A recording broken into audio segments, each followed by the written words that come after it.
The elevator doors opened with a soft ding, and Robert stepped out into the underground parking garage. His expensive leather shoes clicked against the polished concrete floor as he walked toward his car. It had been another long day at the office, filled with important meetings and big deals. All he wanted now was to get home to his quiet mansion and relax with a glass of wine. Robert was 45 years old and owned one of the biggest real estate companies in the city. He had worked hard for 20 years to build his empire, starting from nothing and now worth millions of dollars. People respected him, feared him, and always wanted something from him. But tonight, he just felt tired. As he approached his black Mercedes, something seemed different. The car looked the same from the outside, shiny and perfect just like he always kept it. But there was something that made him pause. Maybe it was the way the shadows fell, or perhaps his businessman instincts telling him something wasn't right. He reached into his pocket and pulled out his keys, pressing the button to unlock the doors. The familiar beep echoed through the garage, but then he heard something else, something that made his blood run cold. It was breathing. Slow, steady breathing, coming from inside his car. Robert's first thought was that someone had broken in to steal something. His jaw tightened with anger. How dare someone touch his property? He had worked too hard for everything he owned to let some criminal take it away. But as he got closer to the car, he realized this wasn't a normal break-in. Through the tinted windows, he could see a small shape curled up in the back seat. It wasn't moving like someone trying to steal anything. Instead, it looked like someone was sleeping. Robert's anger began to mix with confusion. Who would break into a car just to sleep? He walked around to the side of the car and peered through the window more carefully. What he saw made him take a step back in surprise. It wasn't a grown person at all. It was a child. A little boy, probably no older than 8 or 9 years old, was fast asleep in his expensive leather seats. The boy was small and thin, much too thin for a child his age. His clothes were dirty and torn in several places. His hair was messy and looked like it hadn't been washed in days. But despite all of this, there was something peaceful about the way he slept. His small chest rose and fell steadily, and he was holding on to a worn-out teddy bear like it was the most precious thing in the world. Robert stood there for a long moment, not sure what to do. His business mind told him to call security and have the child removed immediately. This was his car, his property, and no one had the right to be there without permission. But something deeper inside him, something he hadn't felt in years, made him hesitate. The child looked so small and vulnerable. Robert could see that he was shivering slightly, even though he was inside the car. The parking garage was cold, especially at night, and the boy's thin clothes couldn't be providing much warmth. His shoes had holes in them, and Robert could see that his socks were dirty and had holes too. For a moment, Robert found himself thinking about his own childhood. He had grown up poor, sleeping in a tiny apartment with his mother after his father left them. He remembered what it felt like to be cold and hungry, to worry about where the next meal would come from. Those memories had driven him to work harder than anyone else to make sure he would never be poor again. But this child looked even worse off than Robert had ever been. At least he had always had a roof over his head and a mother who loved him. This boy was sleeping in a stranger's car in a parking garage. Where were his parents? Why wasn't he safe at home in his own bed? Robert reached for the door handle, then stopped. What if he scared the child? The boy was obviously homeless and probably used to people treating him badly. If Robert woke him up suddenly, the child might panic and run away. And then what? He would be back on the streets, cold and alone. The businessman in Robert told him this wasn't his problem. He had his own life to worry about, his own responsibilities. He gave money to charity every year, and that was enough. He didn't need to get personally involved with every sad case he came across. But something about this particular child was different. Maybe it was the way he held that teddy bear, or the peaceful expression on his face despite sleeping in such a strange place. Or maybe it was just that Robert was tired of his empty house and his lonely life, even though he would never admit that to anyone. He decided to open the door very quietly, just to get a better look. Maybe he could figure out how the boy had gotten into his car in the first place. The locks were supposed to be impossible to break, and the security in this garage was supposed to be the best money could buy. As Robert carefully opened the door, trying not to make any noise, he got his first clear look at the sleeping child. The boy was even smaller than he had thought, and definitely too young to be living on the streets alone. His face was dirty, but Robert could see that underneath the grime, he had delicate features and long eyelashes. But what really caught Robert's attention was something glinting in the dim light of the parking garage. Around the boy's neck was a thin chain, and hanging from it was something that made Robert's heart skip a beat. It was jewelry, but not the kind of cheap trinket you might expect a homeless child to have. Robert leaned in closer, trying to see better without waking the boy. His eyes widened as he recognized what he was looking at. It couldn't be possible. There was no way this child could have what Robert thought he was seeing. But there it was, catching the light from the overhead parking garage lamps. A delicate gold necklace with a pendant that Robert knew better than his own reflection. He had seen it every day for 5 years, had saved money for months to buy it, had placed it around the neck of the woman he loved more than life itself. His hands began to shake as the impossible became reality. This homeless child, sleeping in his car, was wearing his dead wife's necklace. Robert's legs felt weak, and he had to grab onto the car door to steady himself. The necklace couldn't be real. It had to be some kind of mistake, some cruel trick. His mind was playing on him. But as he stared at the sleeping child, he knew with absolute certainty that this was Elena's necklace. The one he had custom-made for her 20th birthday, the one with their initials intertwined in the center of a small heart. The memories came flooding back like a dam had burst in his mind. He remembered the day he had proposed to Elena, how nervous he had been as he got down on one knee in their favorite restaurant. She had said yes immediately, tears streaming down her face as she threw her arms around him. The necklace had been his wedding gift to her, presented on their honeymoon in Paris. Elena had worn it every single day after that. She said it made her feel close to him even when they were apart. When she was pregnant with their first child, she would place Robert's hand on her growing belly and talk about how the baby would one day understand how much their parents loved each other. But then came that terrible night 20 years ago, the phone call that changed everything. Elena had been driving home from her doctor's appointment when a drunk driver ran a red light. The doctor said she died instantly, along with their unborn child. Robert had been so lost in grief that he could barely function for months. The funeral had been the hardest day of his life. He remembered standing by the coffin, looking at Elena's peaceful face one last time. She was wearing her favorite dress, and around her neck was the necklace he had given her. The funeral director had asked if Robert wanted to keep it, but he couldn't bear to. The necklace belonged with Elena. It was part of her, part of their love story, and he wanted it to stay with her forever. So how was it possible that this homeless child was wearing it now? Robert's mind raced through possibilities, each one more unlikely than the last. Had someone robbed Elena's grave? The thought made him sick to his stomach. Or maybe this wasn't the real necklace at all. Maybe it was just something that looked similar, and his grief-stricken mind was seeing what it wanted to see. But as he looked closer, he could see the tiny details that proved this was the original.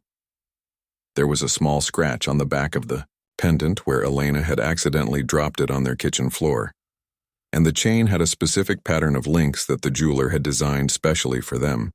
This was definitely Elena's necklace, but how it had ended up around the neck of a homeless child.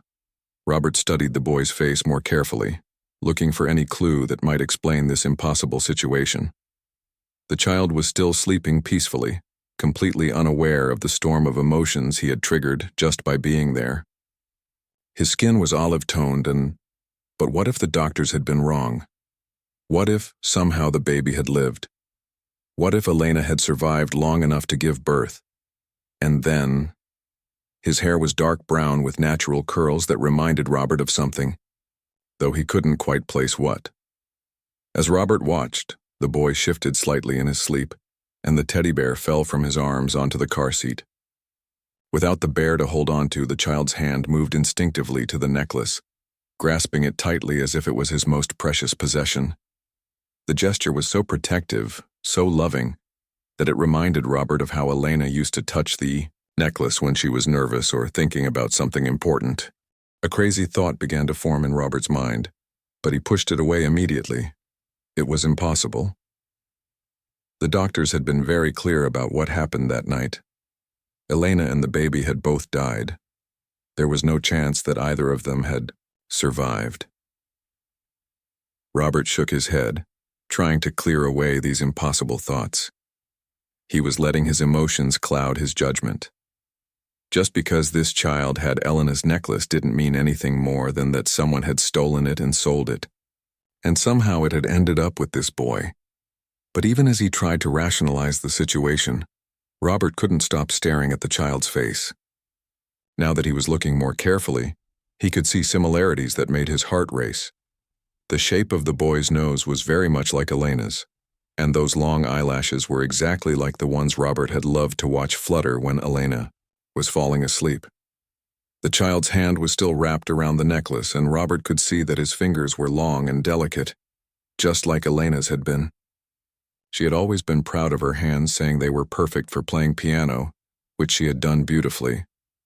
Robert realized he was holding his breath. This was crazy. He was seeing things that weren't there, making connections that couldn't possibly exist. But what if they did exist? What if this child was somehow connected to Elena? The boy stirred slightly, and Robert quickly stepped back from the car. He wasn't ready to wake the child yet, not until he figured out what was happening.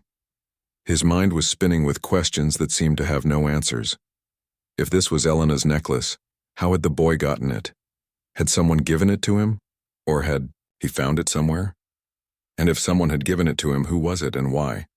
The necklace was worth thousands of dollars. No one would just give something like that to a homeless child unless there was a very important reason. Robert pulled out his phone and almost called the police, but then stopped. What would he tell them? That a homeless child was wearing his dead wife's jewelry? They would think he was crazy, and they would probably take the boy away to some government facility where Robert might never see him again. And despite how impossible this situation was, Robert realized he didn't want the child to disappear. Something deep inside him was telling him that this boy was important, that finding him sleeping in his car wasn't just a random coincidence. He looked at his watch. It was almost midnight, and the parking garage was completely empty except for the two of them. The security guard wouldn't make his next round for another hour. Robert had time to think, time to figure out what to do next. The child was obviously exhausted and had probably been living on the streets for a while. Even if Robert woke him up, where would the boy go? Back to sleeping in doorways or under bridges, cold and hungry and alone. Robert made a decision. He would wait for the child to wake up naturally, and then he would ask him about the necklace. Maybe the boy would have answers to the questions that were driving Robert crazy. And if not, at least Robert could make sure the child had a warm meal and a safe place to sleep for one night.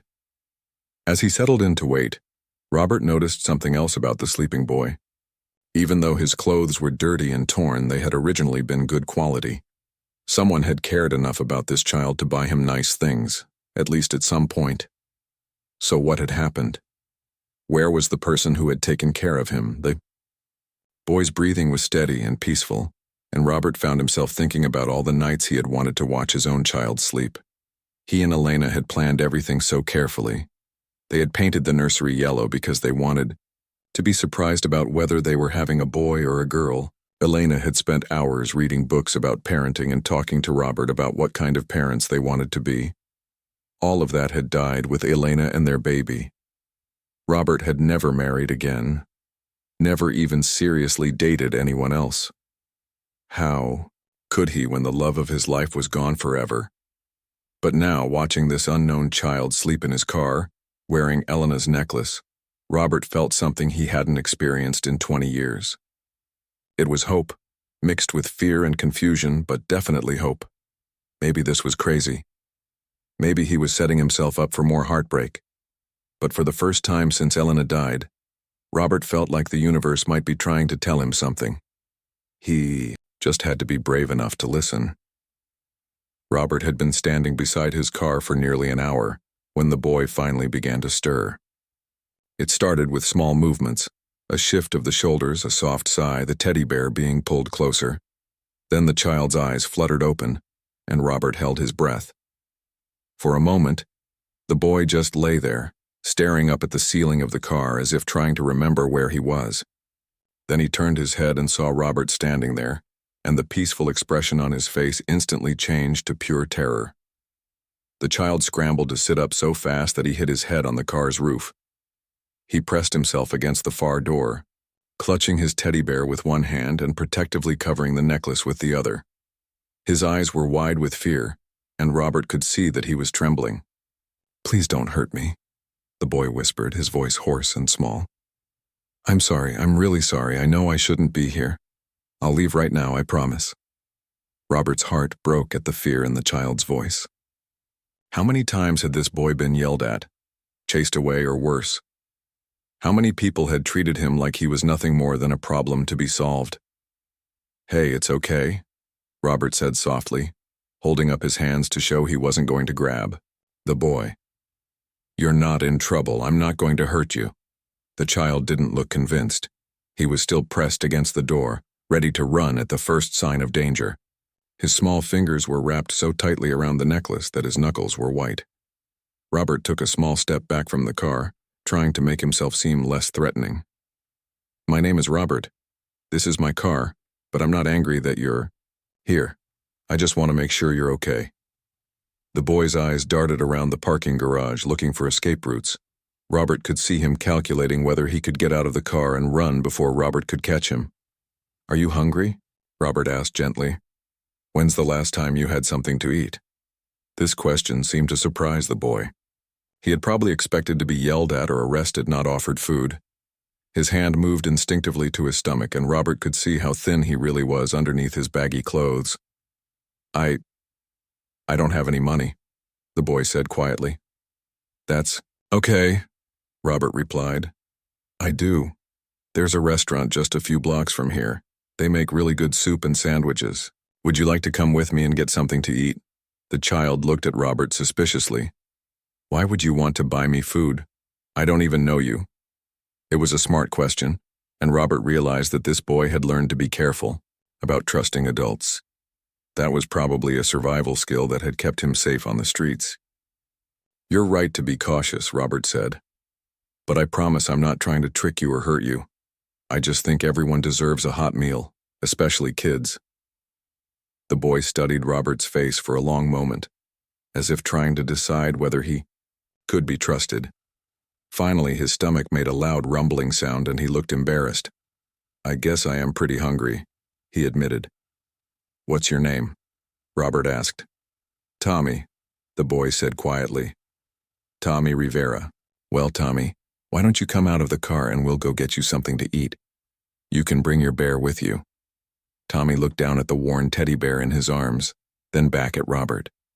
Slowly, he scooted across the seat and climbed out of the car. He was even smaller standing up than he had looked lying down. The top of his head barely reached Robert's chest. As they walked toward the elevator, Robert noticed that Tommy stayed several feet away from him, ready to run if necessary. The boy's eyes never stopped moving, constantly checking for danger. It was heartbreaking to see someone so young living in such constant fear. The restaurant Robert had in mind was a small diner that stayed open 24 hours.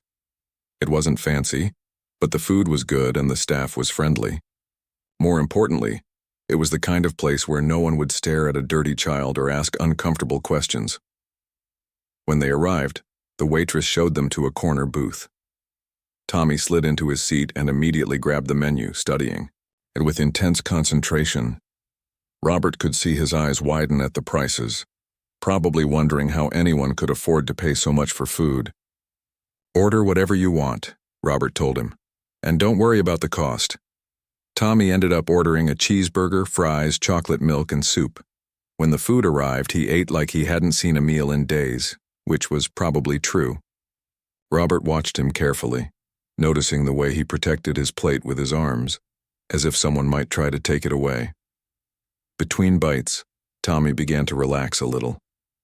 The warmth of the restaurant and the food in his stomach seemed to help him feel safer. Robert decided this might be a good time to ask some gentle questions. Tommy, have you been living on the streets for a long time? The boy's hand immediately went to his necklace again, that same protective gesture Robert had noticed before. A few months, Tommy said quietly, since my mom died.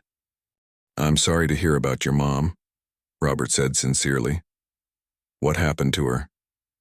She got sick, Tommy explained, his voice getting even quieter. The doctor said it was cancer. She tried really hard to get better, but the medicine didn't work. Robert felt a familiar pain in his chest. He knew what it was like to lose someone you loved to illness and death. That must have been very hard for you. Tommy nodded, tears starting to form in his eyes. She was the best mom in the world. She always took care of me, even when she was feeling really sick. She would read me stories and make me laugh even when she was in the hospital. What about your dad? Robert asked carefully. Is he around? Tommy shook his head. Mom said my real dad didn't know about me. She said maybe someday I would find him, but she didn't know how. Robert's heart started beating faster. What do you mean, your real dad? Mom adopted me when I was a baby, Tommy explained. She used to work at a hospital, and she said my birth mom was really young and couldn't take care of me. So she brought me home and loved me like I was her own kid. The pieces of the puzzle were starting to come together in Robert's mind, but he forced himself to stay calm. Tommy, can you tell me about that necklace you're wearing? It's very beautiful. Tommy's hand flew to the necklace again, and he looked scared that Robert might try to take it away. It was my birth mom's, he said protectively. The lady who adopted me, Maria. She said my birth mom wanted me to have it. She said it would help my real dad find me someday. Robert's hands were shaking so badly that he had to put down his coffee cup. Did Maria tell you anything else about your birth? Mom?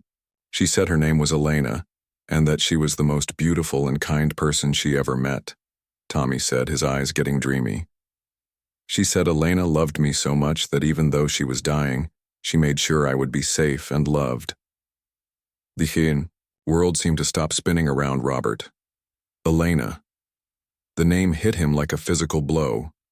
This child was talking about Elena, his Elena. But how was that possible? Tommy, Robert said, his voice barely above a whisper. Did Maria ever tell you your birth mom's last name? Tommy thought for a moment. I think it was Mitchell. Yeah, Elena Mitchell. Why? Do you know something about her? Robert couldn't speak. Elena Mitchell had been Elena's name after they got married. This child, this beautiful, brave little boy sitting across from him, was talking about his wife, his dead wife, who had supposedly died along with their baby 20 years ago. But what? If she hadn't died immediately? What if she had survived long enough to give birth? What if their child had lived and Robert had never known?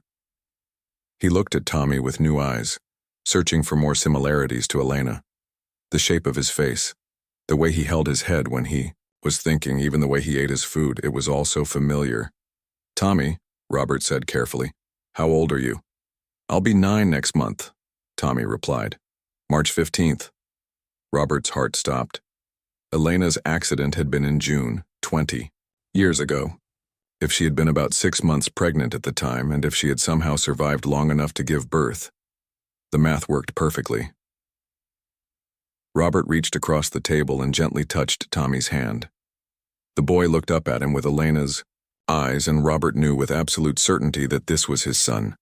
His and Elena's child, who he had thought was dead for 20 years. Tommy, he said, his voice thick with emotion, I think your birth mom's name was actually Elena Mitchell, and I think I'm your dad. Tommy stared at Robert with wide eyes, his small hand frozen halfway to his mouth with a French fry. For a long moment, neither of them spoke. The busy sounds of the diner, plates clattering, conversations at other tables, the coffee machine hissing, seemed to fade into the background. What do you mean? Tommy finally whispered, setting down the French fry. His voice was so quiet that Robert had to lean forward to hear him. Robert's mind was racing. How do you explain something this complicated to a 9-year-old child? How do you tell a boy that you've been looking for him his whole life without even knowing he existed? Tommy, 20 years ago, I was married to a woman named Elena. Robert began slowly. She was going to have a baby, our baby, but there was a terrible car accident and the doctors told me that both Elena and the baby had died. Tommy's eyes grew even wider. But I'm not dead, he said, as if this was something Robert might not have noticed.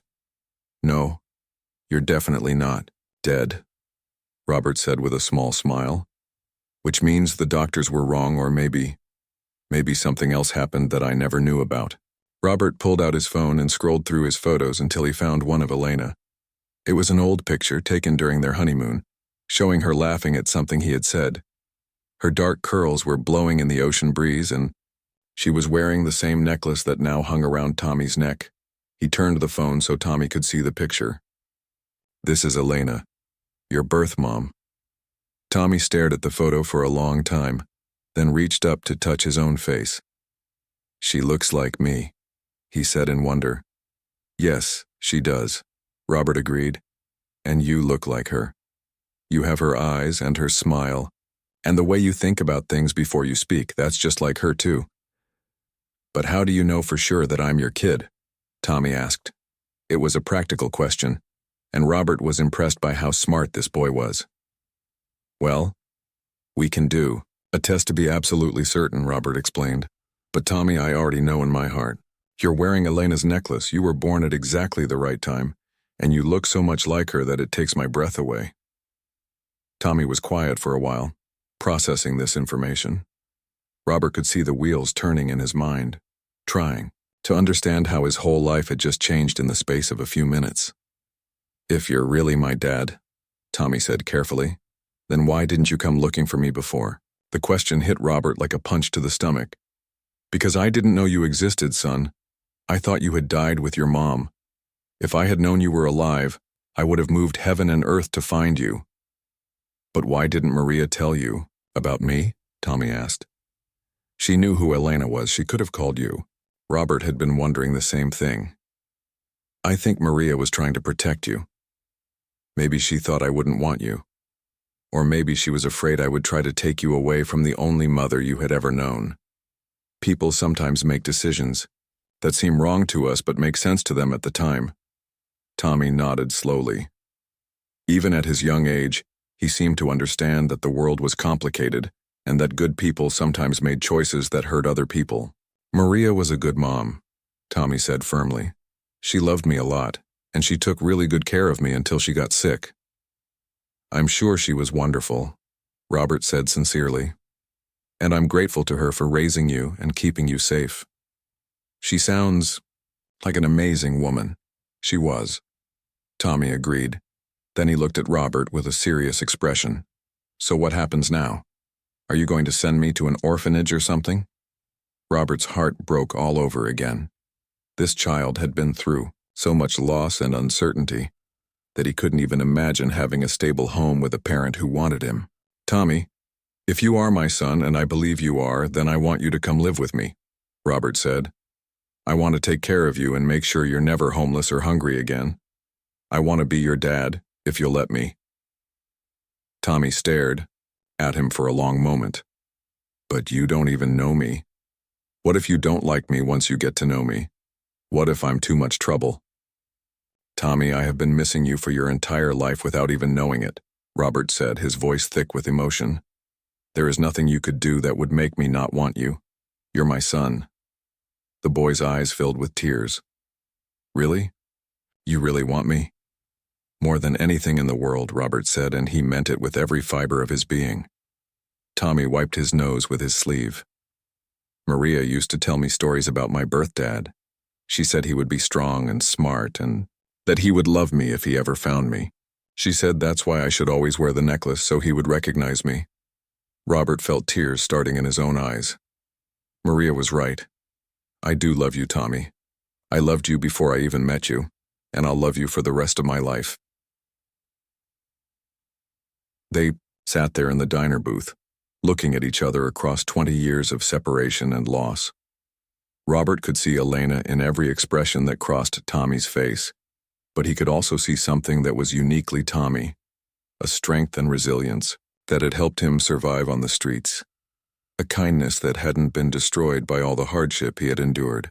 "Can I ask you something?" Tommy said. "Anything. Are you rich? I mean, that car you have is really fancy, and your clothes are really nice."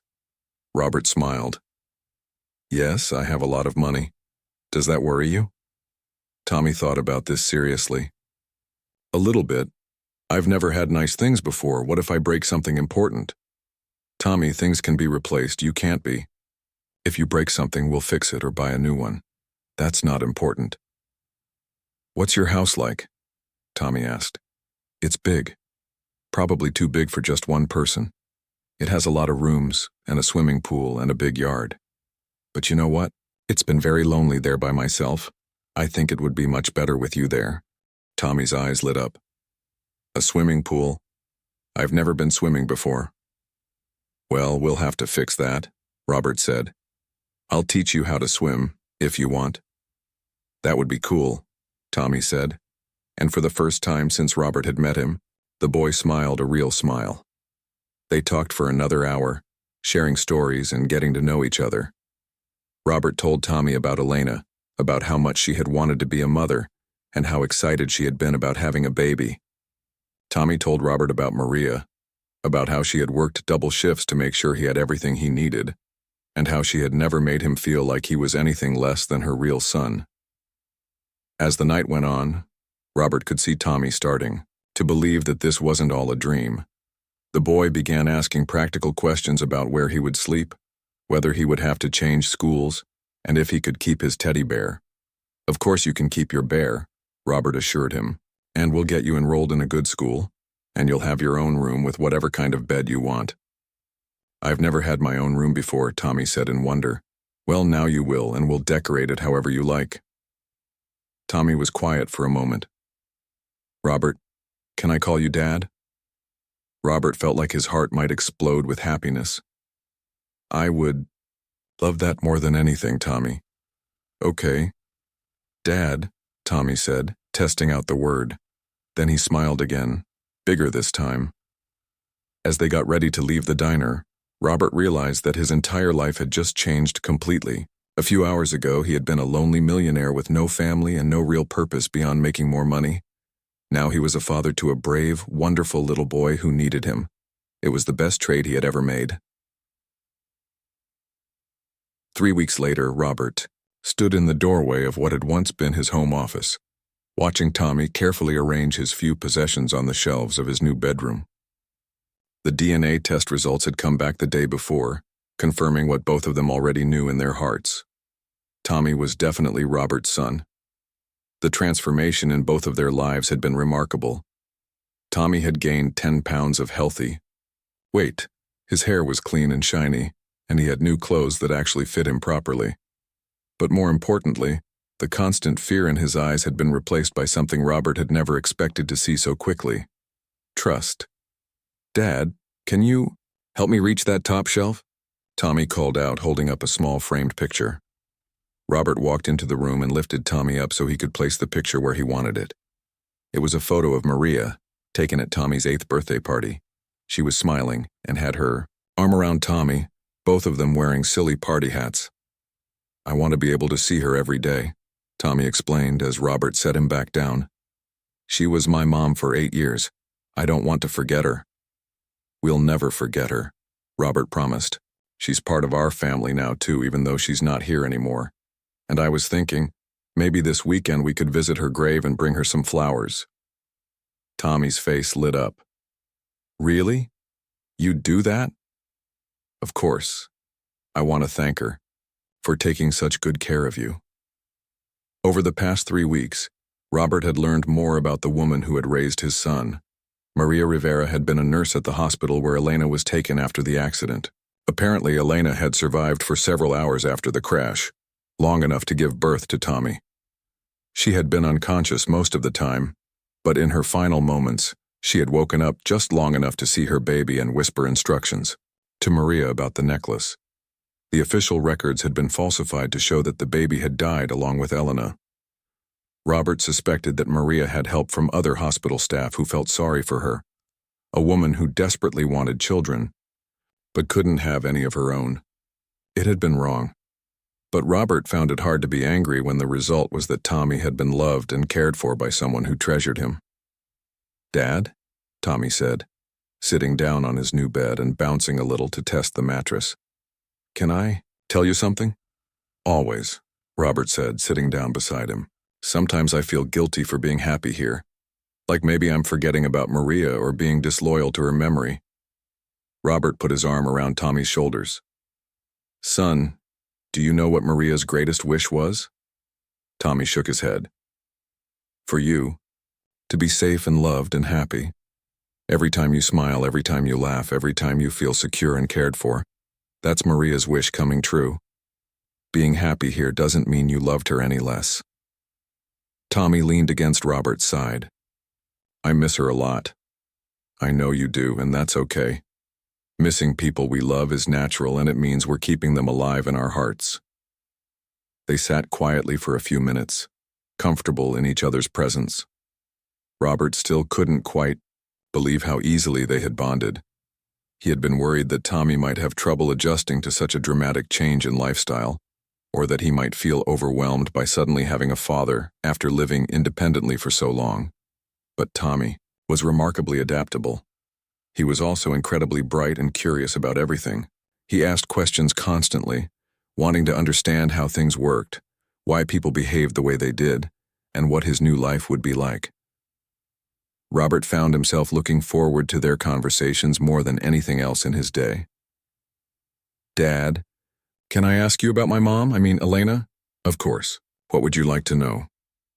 "What was she like?" "Maria told me some things, but you knew her better than anyone."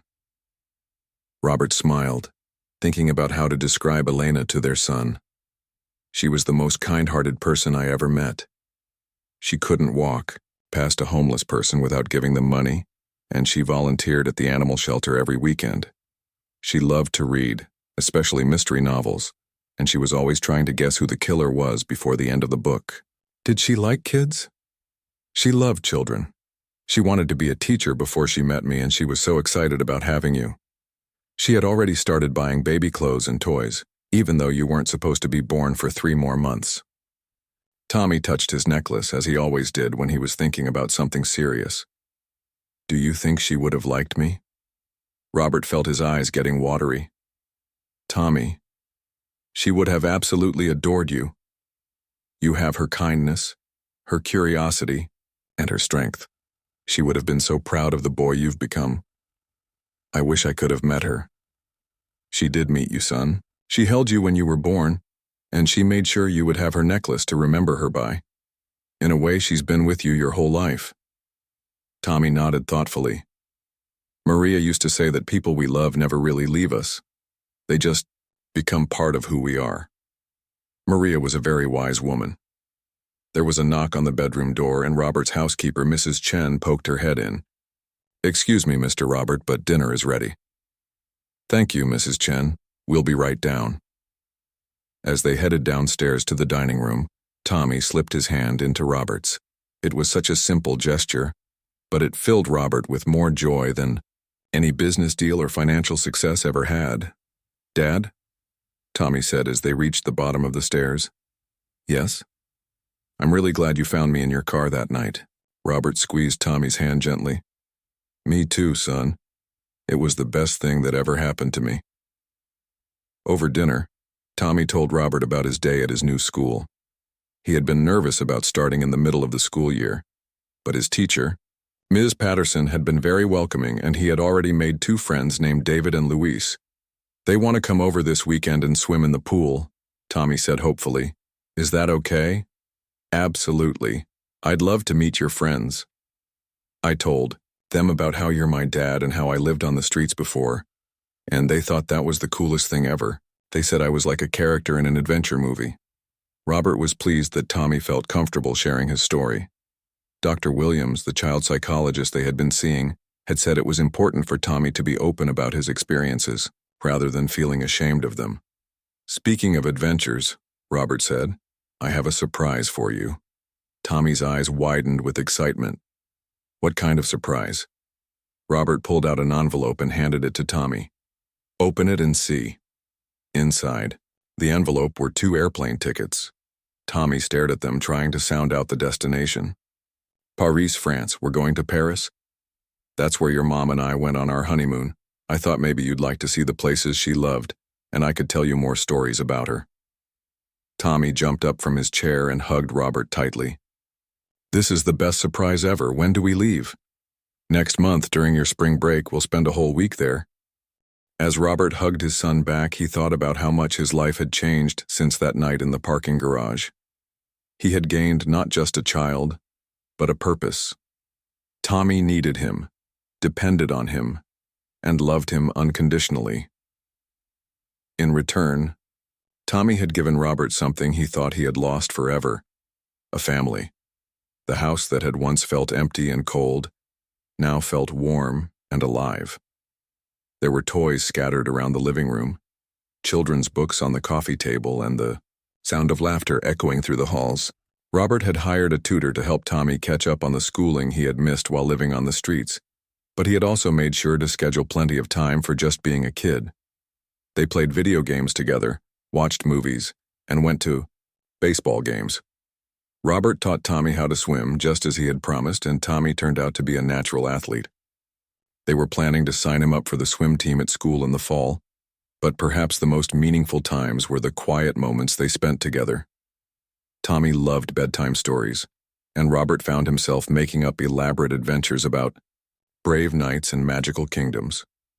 Sometimes Tommy would add his own details to the stories, and they would build entire fantasy worlds together. "Dad?" Tommy said as they finished dinner and headed back upstairs. "Yes, buddy? Do you think Mom is watching us from heaven? Do you think she knows that we found each other?" Robert thought about this carefully. He wasn't entirely sure what he believed about heaven and afterlife, but he knew what Tommy needed to hear. "I think Elena is very happy that we're together," he said. "And I think she had something to do with you ending up in my car that night. It was too perfect to be just a coincidence." Tommy nodded solemnly. "I think so too. I think she made sure I would find you when the time was right." As Robert tucked Tommy into bed and kissed him goodnight, he reflected on the strange way life worked. 20 years ago, he thought he had lost everything that mattered to him. But Elena's greatest gift to him hadn't died in that car accident. It had been waiting for him all along, sleeping in the backseat of his Mercedes, wearing her necklace and carrying her love forward into the future. "Good night, Dad," Tommy whispered sleepily. "I love you." "I love you too, son. Sweet dreams." Robert turned off the light and stood in the doorway for a moment, watching his boy settle into sleep. Tomorrow would bring new adventures, new challenges, and new joys. But tonight his family was complete and his heart was full. Sometimes the greatest treasures came in the smallest packages, delivered when you least expected them, but most needed them.